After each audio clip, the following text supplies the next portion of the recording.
graça do Senhor continue conosco, amém? Algumas coisas que acontecem, né, são assim interessantes. Eu, agora de tarde, depois de ter descansado um pouquinho, eu tenho um netinho aqui, né? E também é neto do pastor Benedito Filomeno. E esse netinho chegou em mim e falou: "O senhor vai pregar hoje?" Eu disse: "Não." Eu disse para ele: "Não, não vou não." Apesar de que a gente sempre prega junto com todos os companheiros, né? Daí a pouco um companheiro nosso falou para mim assim: "Ó, só fica mais ou menos pronto aí, porque pode ser que o senhor vai pregar." Eu falei: "Eu não." Eu não. Fica mais ou menos pronto. Eu levei a coisa a sério. Eu levei a coisa a sério, peguei a minha pasta e trouxe comigo, né? E então, eu acredito que Deus quis assim, dessa forma. Aí eu estávamos, né, em Araguaína, quarta-feira passada, no culto lá, onde tivemos um pregador também. E de noite, antes do culto, lendo a Bíblia, essa escritura que eu vou ler me veio, né? Uma coisa estranha, eu não comentei nada com ninguém, eu vou nela, né? Porque eu sei que Deus faz dessa forma, dessa maneira, né? Então é muito bom estarmos aqui, pequenas coisas simples, né? Porque às vezes somos levados a pensar em grandes coisas, né?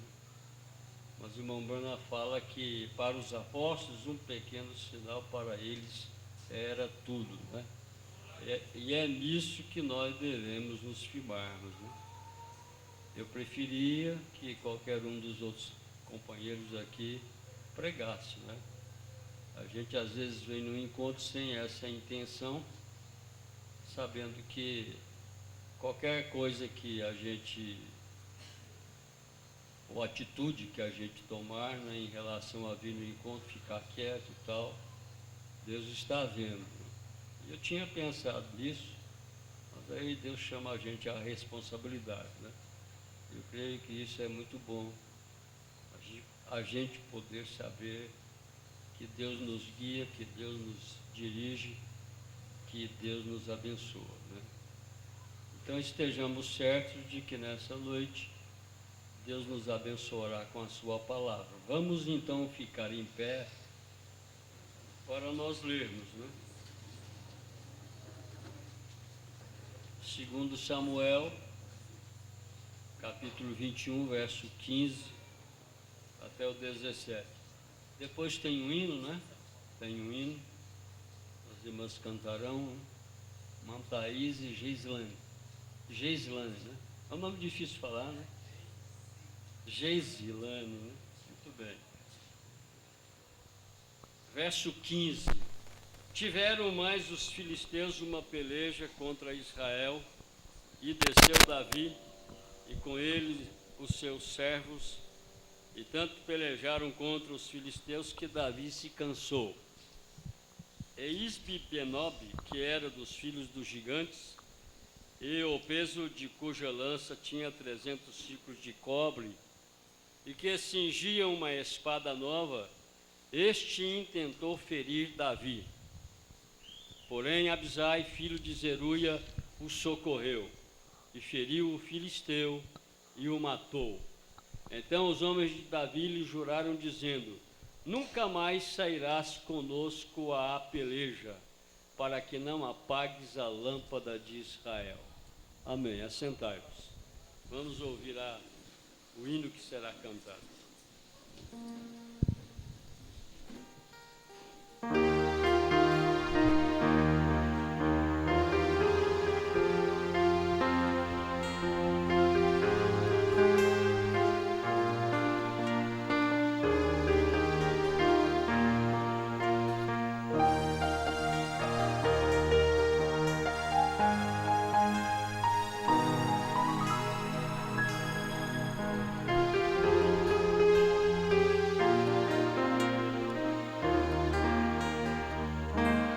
Já determinei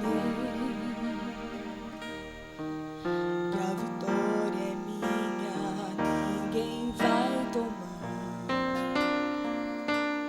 Eu já declarei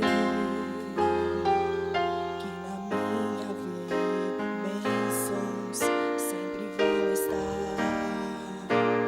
Eu já decidi.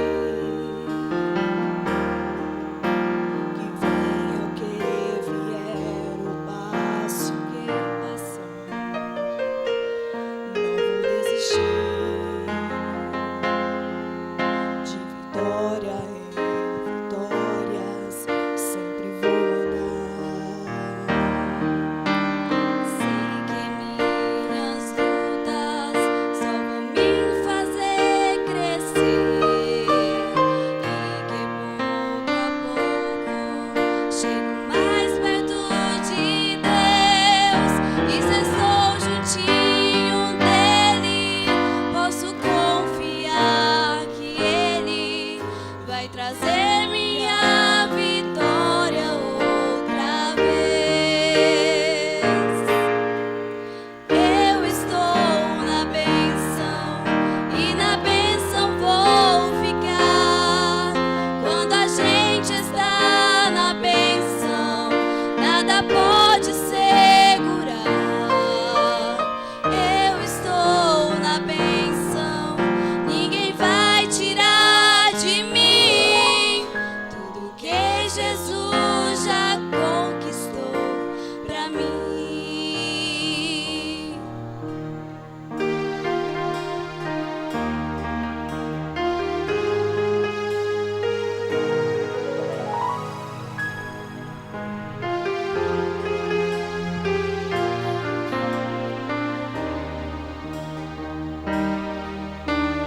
Sei que minhas lutas só vão me fazer crescer e que pouco a pouco chego mais perto de Deus.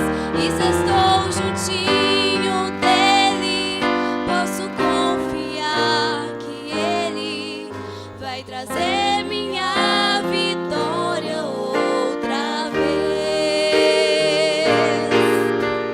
Eu estou na bênção e na bênção vou ficar. Quando a gente está na bênção, nada pode segurar. Eu estou na bênção, ninguém vai tirar de mim. Tudo que Jesus já conquistou pra mim. Tudo que Jesus já conquistou pra mim.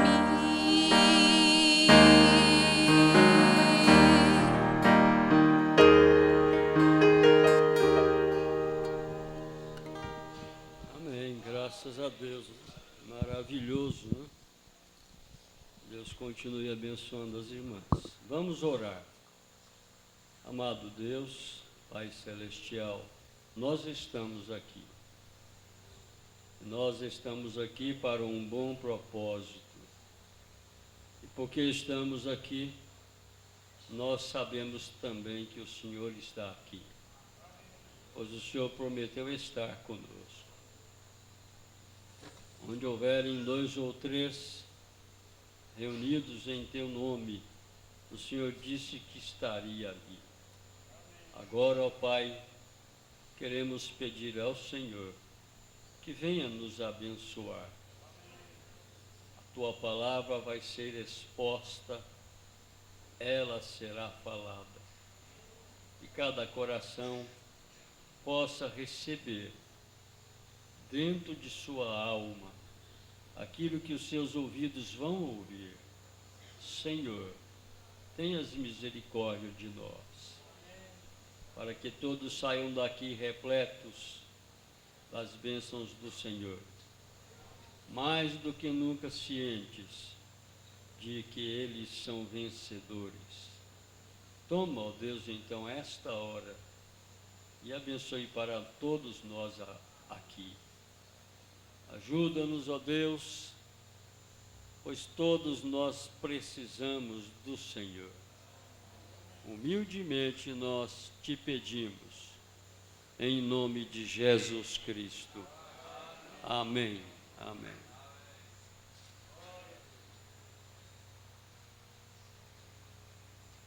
Eu não tenho nada escrito. Eu tenho aqui algumas referências das mensagens do irmão Branham, pois nós temos aprendido que nós somos tão somente portadores da mensagem que Deus nos trouxe através do seu profeta. Nenhum de nós aqui intentaríamos pregar alguma coisa de nós mesmos. Mas eu quero nessa noite ser ajudado por todos vocês. Na mensagem Conhecendo o Seu Dia e Sua Mensagem, eu vou começar lendo isto aqui. Parágrafo 175, o profeta diz: observem, o homem tem os mesmos 6 sentidos que ele tinha há uns 6.000 anos atrás. 6.000 anos atrás, com os sentidos que ele tinha, ele contactava seu lugar terrestre e servia a Deus. E agora, nos 75 anos passados, este homem tem vindo do cavalo e da carroça de 2 rodas a um astronauta. Por quê? Aí ele pergunta: por quê? Parece que não caberia nenhuma pergunta aqui. Ele deixou sua fé em Deus e se voltou para seus sentidos e suas habilidades, como um ser humano. Vou repetir, depois que ele faz a pergunta: por quê?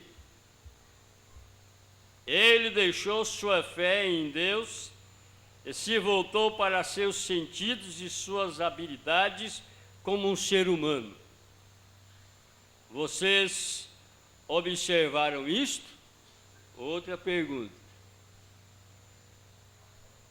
Vocês observaram isto? Ele parou de crer em Deus. Ele passou a confiar em si mesmo.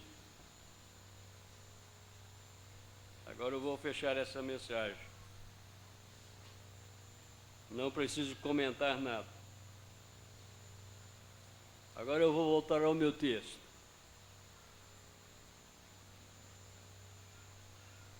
O homem fez isso que nós lemos aqui. Eu dei o parágrafo, não dei? 175.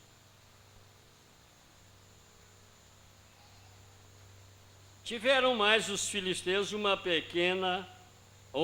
peleja contra Israel. E desceu Davi e com ele os seus servos. E tanto pelejaram contra os filisteus que Davi se cansou. Estou relendo a Escritura, voltando a ela. E tanto pelejaram contra os filisteus que Davi se cansou.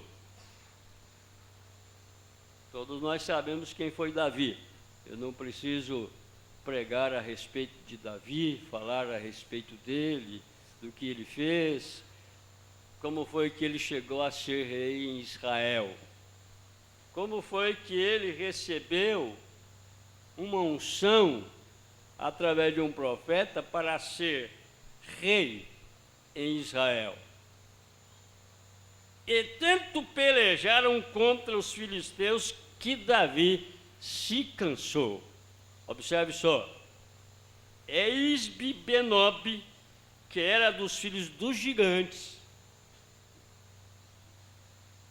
Agora Davi já sabia o que era lutar com gigante. Este aqui, Isbi-Benob, era um dos filhos dos gigantes. Davi lutou com o Golias. Você sabe o que Deus fez através de Davi quando Israel teve aquele problema com um gigante, que era Golias. Mas quando ele desceu lá embaixo no ribeiro para ir encontrar-se com aquele gigante, ele apanhou 5 pedras. Mas ele só usou uma. Mas ele tinha mais 4 guardadas. E o profeta de Deus, irmão Brana, nos diz por quê. Porque ele sabia que ele tinha 4 irmãos. Se eles viessem, depois de virem Golias tombado, se eles viessem, ele tinha uma pedra preparada para cada um deles. Essa era a fé que Davi tinha. Ele não foi à peleja despreparado. Ele estava consciente do que ele tinha que fazer. Você, quando vai à batalha, você não pode ir despreparado. Você tem que ir consciente, sabendo que você vai para uma batalha. Cada um de nós que estamos aqui, cada mulher, cada moça, cada irmão, cada criança, a igreja do Senhor tem que estar consciente disso, de que nós estamos em uma batalha e nós temos que estarmos preparados para esta batalha que nós estamos travando agora mesmo. Davi se cansou.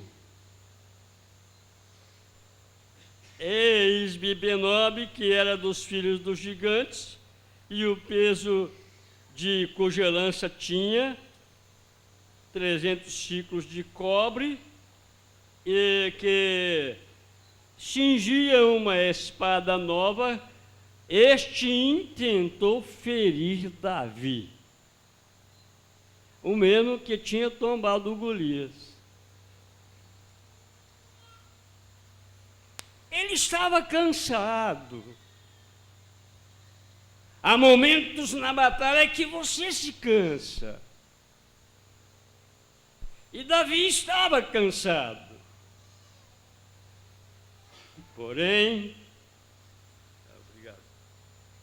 Porém, Abisai, filho de Zeruia, o socorreu. Davi precisou de socorro?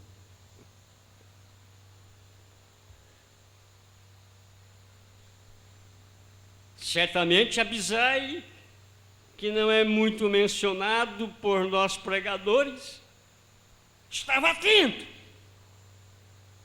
sendo um dos seus valentes.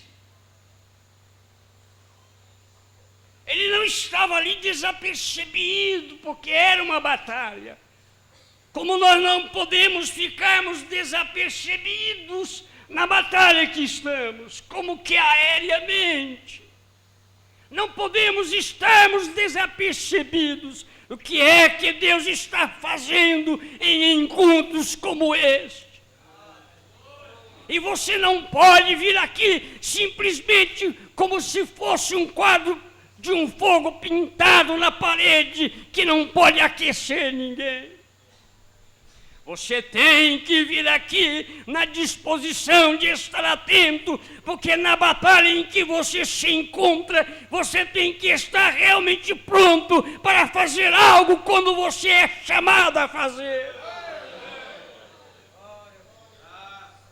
Davi não deve ter gritado quando ele percebeu que o Isbi-Benob iria feri-lo. A Bíblia não diz isso. Que ele gritou ou algo assim, porque a descrição diz que simplesmente ele intentou ferir Davi, porém Abisai, filho de Zeruia, o socorreu e feriu o filisteu e o matou. Pronto. Estava morto o Isbi-Benob.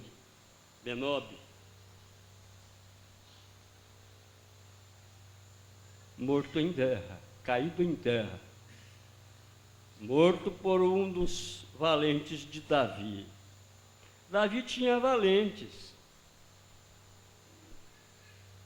Homens que por ele lutaram muito. Há uma descrição aqui na frente, eu não vou ler porque tomaria muito tempo. De um que feriu a 800 com uma lança. Fala o nome dele. Outro que com um cajado simplesmente na mão desarmou o inimigo e o matou. Por que eles fizeram isso? Que estes homens tinham esta disposição de darem suas próprias vidas para poder defender a um homem chamado Davi.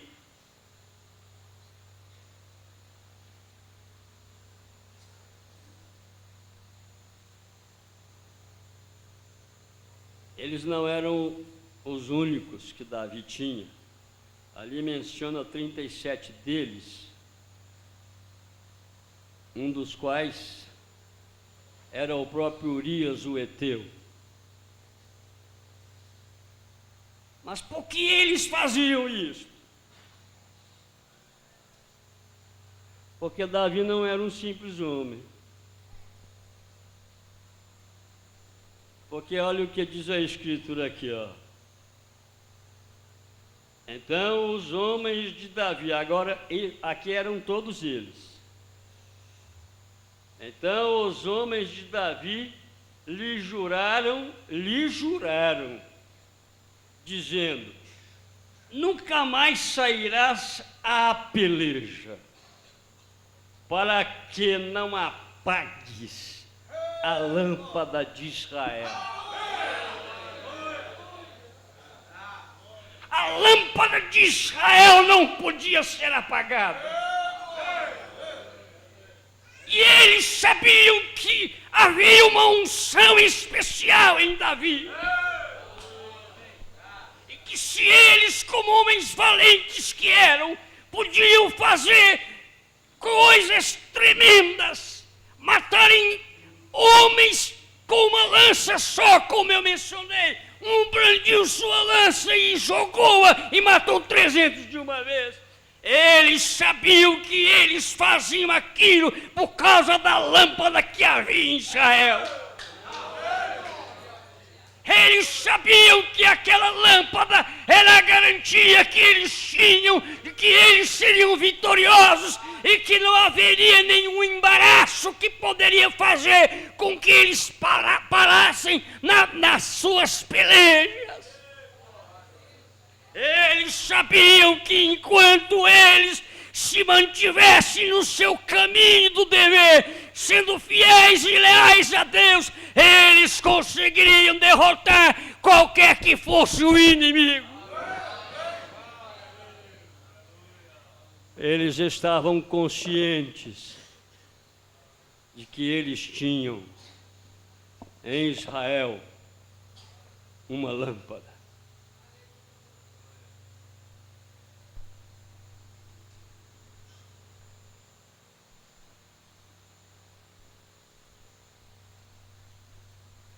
Então, eles estavam conscientes de uma coisa, de que a lâmpada de Israel não podia apagar.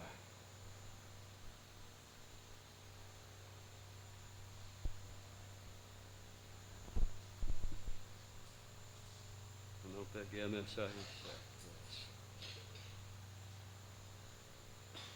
Observem agora, quando você puder, leia a história de José. Sendo um dos mais novos de seus irmãos, próximo ao último,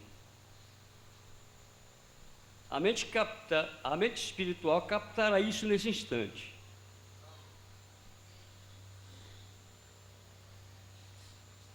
Se você é espiritual, você captará.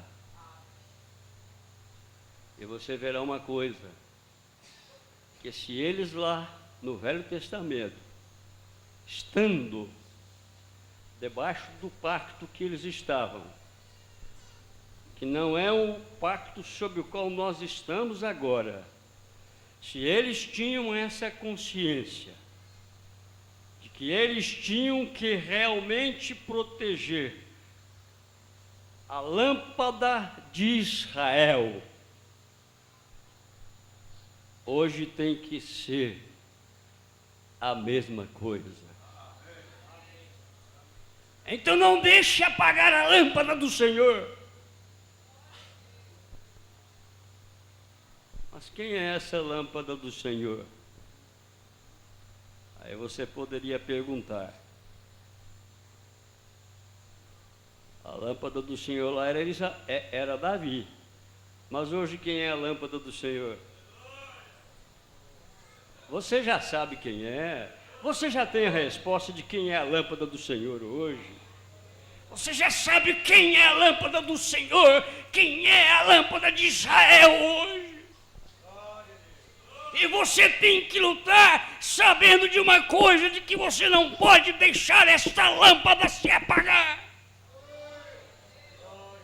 Você tem que ter a mesma disposição, por conta da mesma unção que estava sobre aqueles homens ali, estão hoje aqui conosco. Temos que ter então a mesma disposição e sabemos que nós temos a mesma força de Deus para podermos vencer, e a lâmpada do Senhor não irá se apagar.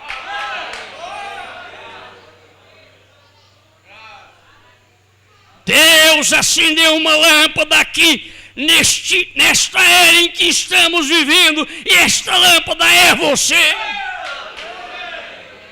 Agora esta lâmpada não pode se apagar. Nós temos que ter a consciência real disso. De que nós temos que fazer tudo que está ao nosso alcance para que a lâmpada do Senhor não se apague.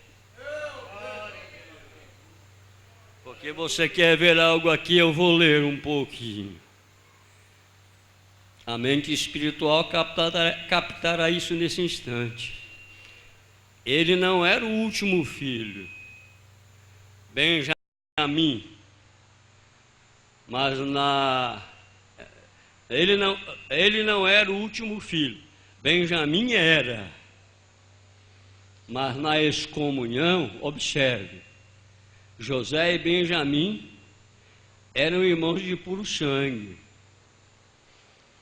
E os únicos dois que eram irmãos. Vocês sabem o que é que o profeta fala aqui, o quadro que ele está mostrando. Eles tinham aqueles outros irmãos, que eram mais 10. Mas os puros irmãos eram esses. Benjamim nunca foi reconhecido até que ele encontrou com José. Você sabe os tipos. Você sabe que o José é o tipo de Cristo. Benjamim é o tipo dos 144 mil. E além do restante, foi dada a Benjamim uma porção dobrada de tudo que José deu. Tudo bem. Agora observe. Descobrimos que lá embaixo ele foi tirado dos seus irmãos porque ele era espiritual. Eu estou lendo na mensagem do terceiro Êxodo, parágrafo 82, eu comecei a ler. Eu já estou no 84. Ele era um grande homem, embora o mais humilde do grupo. Era um grande homem, mas o mais humilde do grupo. Aí é onde muita gente se engana com essa questão de ser grande, né? Grande é aquele que pode ser humilde. E José o era, como diz o irmão Brano aqui. Ele era um grande homem, embora o mais humilde do grupo, o menor do grupo. E eles o odiavam sem nenhuma causa. Nós nos debatemos, né? Às vezes não odiamos uns aos outros, mas pelejamos por causas, por coisas que existem, por coisas que há. Pelejamos aqui e ali, mesmo na igreja, irmãos pelejam uns com os outros por causa disso, daquilo outro. Mas no caso de José, um homem odiado sem uma causa. Mas nós lemos aqui, o profeta dizendo que é porque ele era espiritual. Isso o levou a ser odiado, mesmo sem haver uma causa para aquilo. Eles não deveriam tê-lo odiado. E hoje nós não queremos ser odiados. Quando o mundo nos odeia, quando o mundo nos despreza, quando o mundo vira as costas para nós. Ora, por que é que o mundo faz isso? Porque você é uma lâmpada. Ou você não é uma lâmpada? Lâmpada para os meus pés é a tua palavra. Eu li este versículo na Bíblia porque quando eu vi este versículo quarta-feira, eu lembrei dele, né? E eu meditei. A Bíblia não disse lâmpada para os meus pés é a igreja tal. Não é isso que diz.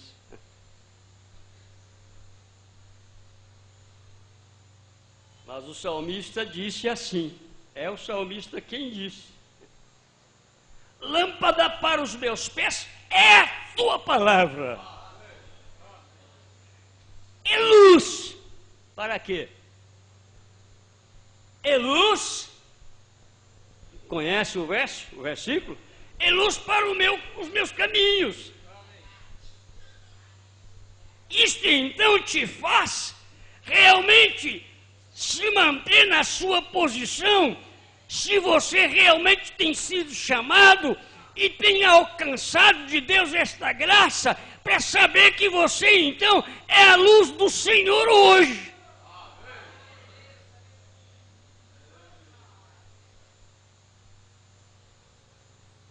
Eles deveriam tê-lo respeitado.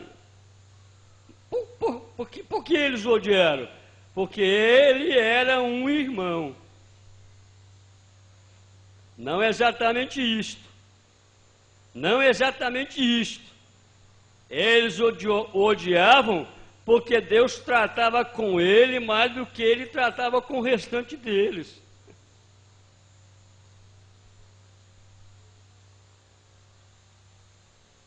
Ele lhes deu um entendimento espiritual. Ele podia interpretar perfeitamente os sonhos. Ele podia predizer coisas que aconteceriam perfeitamente, exatamente da maneira que ele e ele não reteve nenhuma ferroada. Ele teve um sonho daqueles molhos se inclinando diante dos seus feixes, e seus irmãos então ficaram com raiva dele. E quando você, sendo uma luz, trata de fazer o que é correto, trata de viver de uma forma certa, e você deixa realmente o seu cabelo crescer da maneira como ensina a Bíblia, e você se veste da maneira correta, como a própria palavra ensina, você sempre irá ter ao seu encalço alguém que realmente irá, de alguma maneira, tentar te odiar por causa disso. E o diabo trabalha tenazmente, trabalha de uma forma bem tenaz para fazer com que você se esqueça daquilo que você é, da posição que você hoje ostenta no corpo do Senhor Jesus Cristo. Aqui o profeta diz algo nas eras da igreja que eu desejo ler dentro do meu tempo. E virei-me para ver quem falava comigo. E virando-me vi 7 castiçais de ouro. João não diz que virou para ver aquela voz, aquele cuja voz ele ouvia, mas virou-se para ver a voz. Olha, eu gosto disso. Ele virou-se para ver a voz. A voz e a pessoa são uma única e a mesma coisa. Jesus é a palavra. João 1, verso 1 ao 3. No princípio era o Verbo, e o Verbo estava com Deus, e o Verbo era Deus. Ele estava no princípio com Deus. Todas as coisas foram feitas por Ele, e sem Ele nada do que foi feito se fez. Se alguma vez você puder conseguir ver realmente a palavra, você estará vendo Jesus.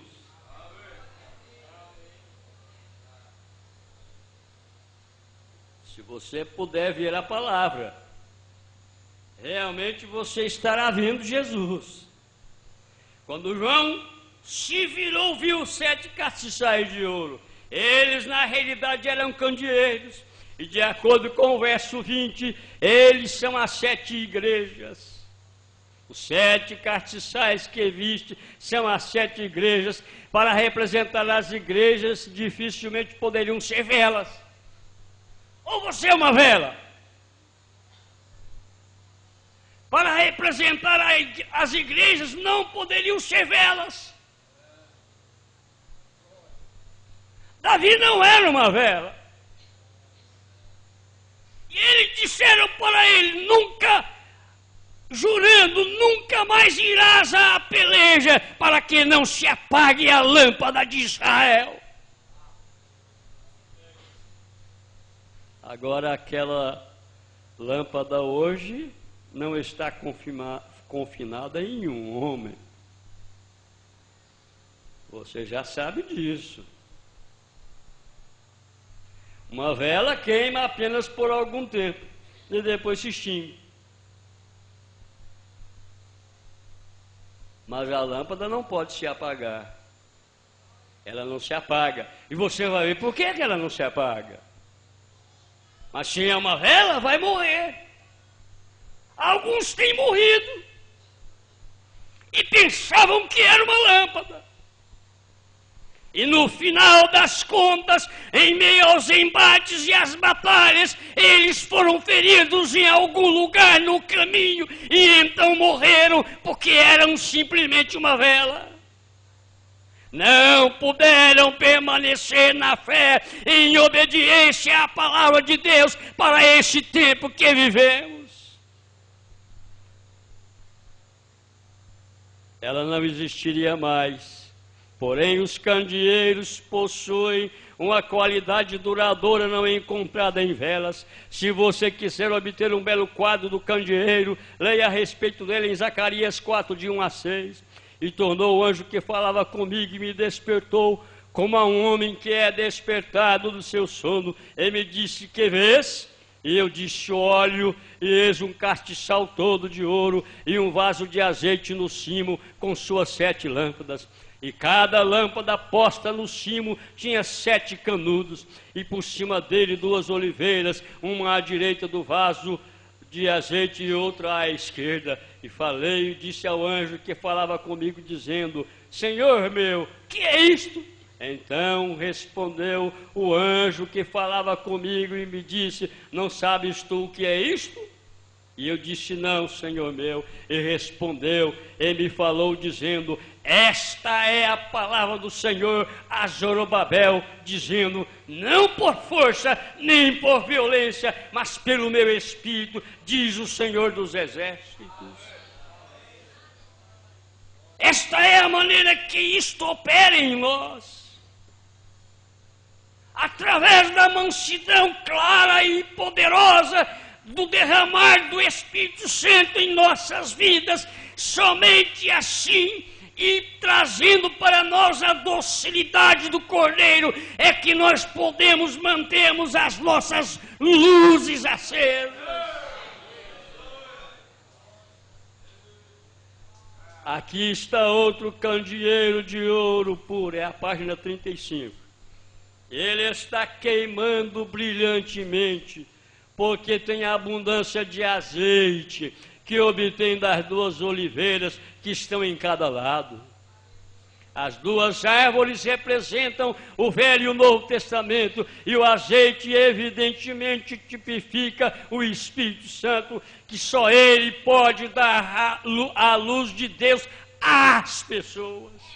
O anjo que falou a Zacarias estava como que dizendo: isto que tu vês significa que a igreja não pode realizar nada por sua própria força ou violência, mas pelo Espírito Santo.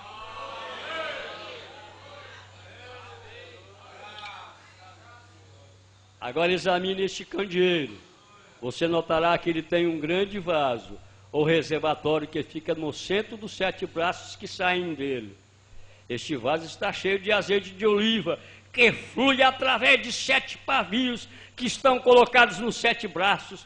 É o mesmo azeite que queima e produz luz no fim dos 7 canudos. Esta luz nunca se apagava.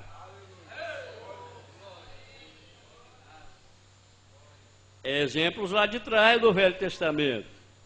Por isso que Paulo, sem dúvida alguma, disse a respeito do sacrifício de Cristo quando ele foi aperfeiçoado. Se o que foi feito lá atrás foi feito em glória, muito mais em glória o que é feito hoje, depois que o sacrifício foi aperfeiçoado. Porque antes era um homem, mas hoje não é um homem ungido mais. Hoje é um povo ungido, é uma igreja ungida. Antes era um homem como uma luz, mas hoje é um povo que é a luz. Você é essa luz.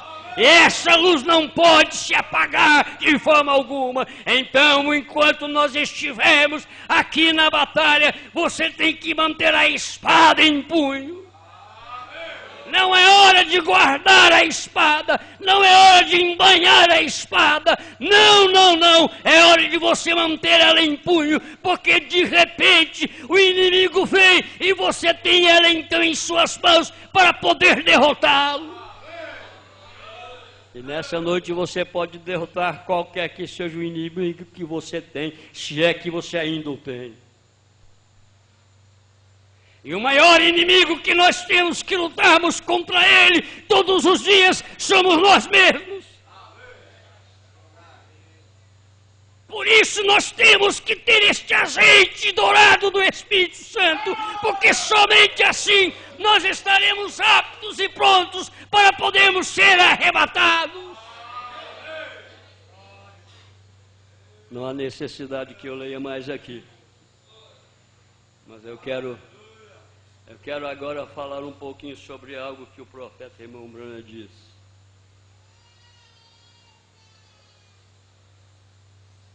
É nesta aqui mesmo. Eu creio que eu devo ter deixado isso aqui marcado.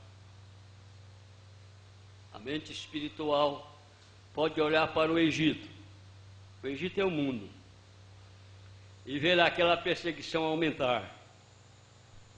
Pode ver José sendo tirado a fim de que a perseguição aumentasse. E então ver Deus com a sua roda dentro da roda, tudo se movendo ao redor perfeitamente. Ver Potifar rejeitar José, ver aquela mentira ser dita e ver José na prisão com sua barba crescida, excomungado de seus irmãos, mas então de repente Deus entrou em cena. Não, quem visse José na prisão lá iria pensar: acabou, coitado, ele quis ser muito santinho, é santidade, né? Eu estou ajuntando isso aqui com o versículo. E o mesmo Deus de paz vos santifique em tudo, e todo o vosso espírito. Olha o que diz o verso. 1 Tessalonicenses capítulo 5, versículo 23. E o mesmo Deus de paz vos santifique em tudo.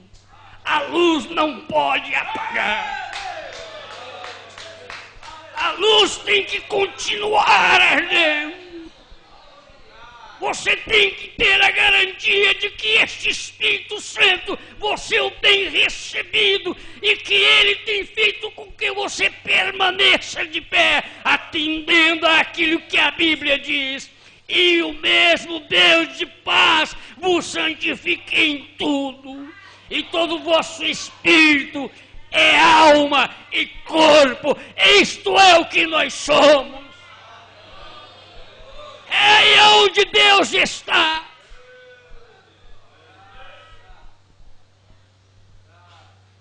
Você não pode gritar. Quem olhasse José veria José ali na condição em que ele se encontrava, diria que ser muito santinho.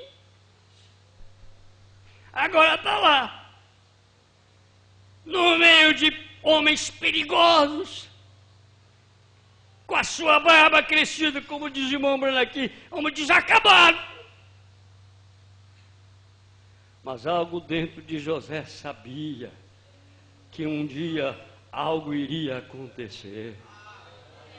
Não importa a condição presente em que você esteja, não importa quantas lutas você esteja passando agora e que aparentemente parece não ter jeito, você tem que ter aquele algo lá dentro que lhe diz: há uma coisa que vai acontecer, numa hora dessas Deus entrará em cena a meu favor.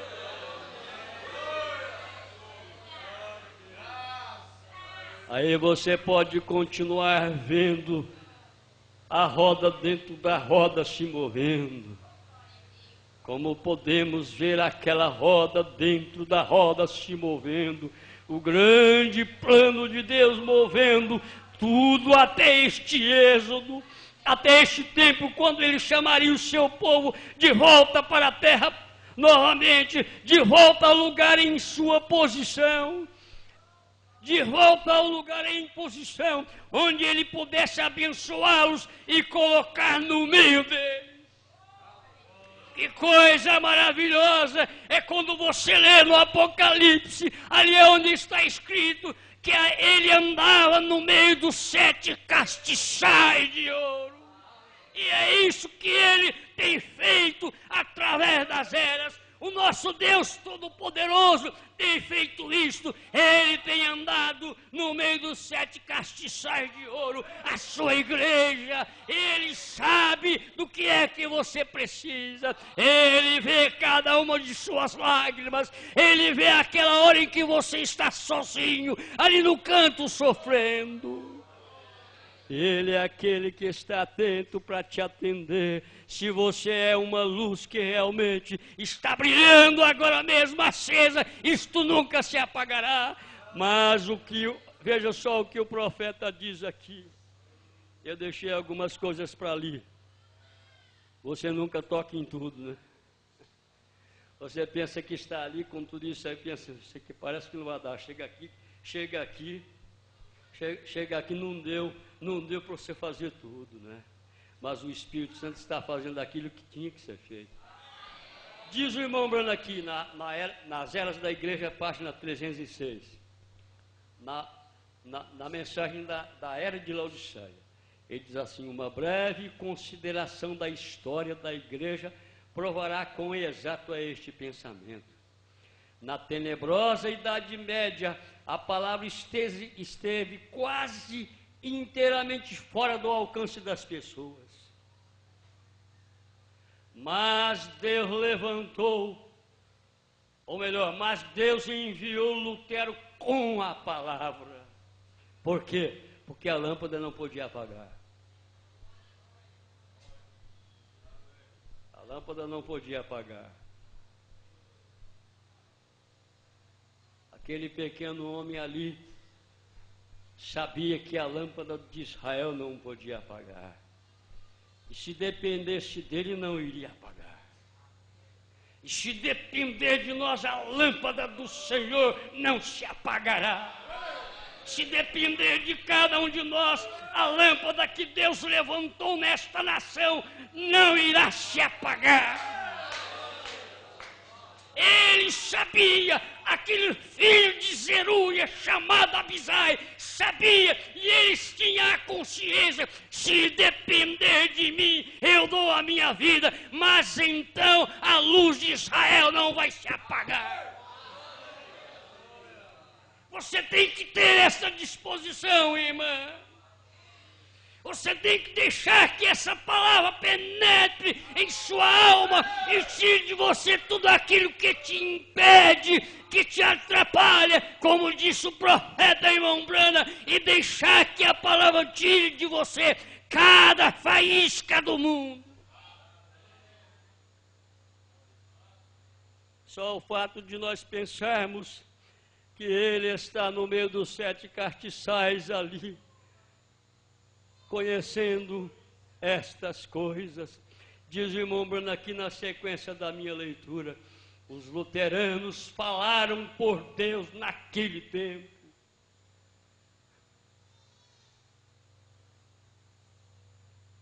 Porém, eles se organizaram e novamente a palavra pura foi perdida, porque a organização não mais podia falar por Deus. Então Deus enviou Wesley. Parecia que a lâmpada ia apagar. Toda vez que o diabo pensava, agora a lâmpada se apaga, Deus levantava outro. Aí levantou-se Wesley.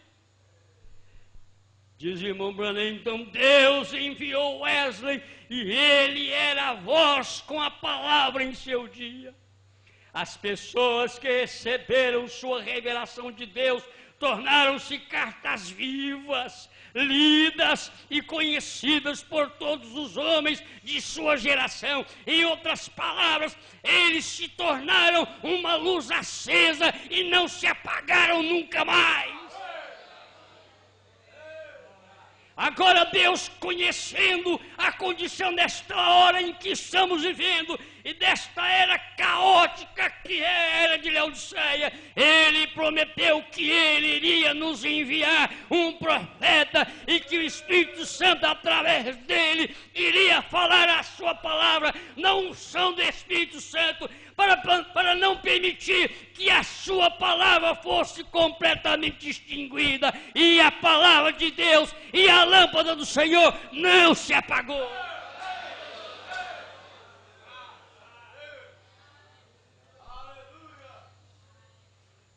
Agora você quer ver algo que o irmão Bruno diz aqui? Eu ainda tenho um pouquinho de tempo, mas não é isso aqui que eu queria ver. É terceiro êxodo mesmo. É aqui. Eu estou saltando um pouquinho, mas é algo importante. Agora o Espírito Santo e a sua grande obra. A igreja sente que ela não necessita do Espírito Santo. Olha o que diz ele aqui. É o parágrafo 102, o terceiro êxodo. E você vê isso aí. É verdade isso aqui. Eles não precisam mais do Espírito Santo. Por isso as lâmpadas deles se apagaram. As igrejas lhe dirão isto. E um homem pode se levantar e te dar uma palestra tão intelectual e quase te fazer crer nela. Agora vamos parar ali por um minuto. Não disse Jesus que os dois seriam tão parecidos que, se fosse possível, enganaria até o próprio eleito? Agora onde isso nos coloca? Isso aqui é denominação? Você sabe que não é. Eu não vou entrar em detalhes, mas eu só quero colocar isso aqui. A reunião continua amanhã tem pregadores novos, né? Depois, conforme o Espírito Santo quiser. A palestra intelectual é tão acetinada que ela enganaria o povo.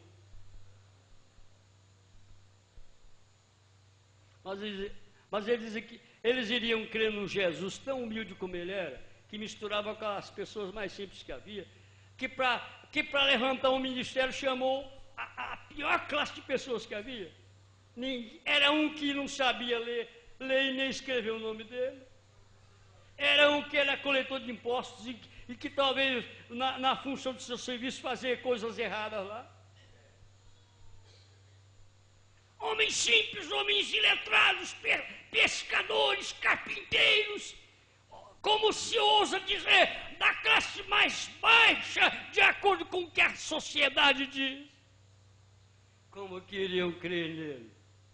Um homem que andava por ali, e aqueles homens seguindo ele e tal, mas se eles realmente seguissem as pisadas deles, veriam que algo diferente estava acontecendo ali. Mas por causa dos sermões intelectuais, eles estavam cegos para ver a manifestação de Deus no meio deles.